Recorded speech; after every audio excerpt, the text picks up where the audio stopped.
Tinola tayo for today. Bawang, luya, ilagay ang chicken, 4 pieces, ang lalaki naman, haluin. Pupustahin ko muna ng kaunti bago ko lagyan ng tubig. Lagyan ng water. Kumukulo na. Malunggay ilalagay ko kasi may malunggay pa ako. Wala akong talbos sa kamote. Ilagay ang malunggay. Wala tayong talbos ng sili. Kaya malunggay ilalagay ko.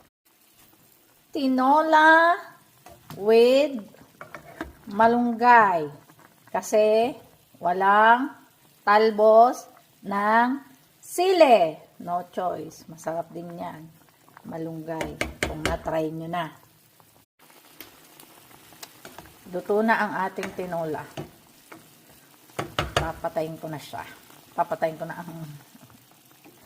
Okay, may baon na ako for today.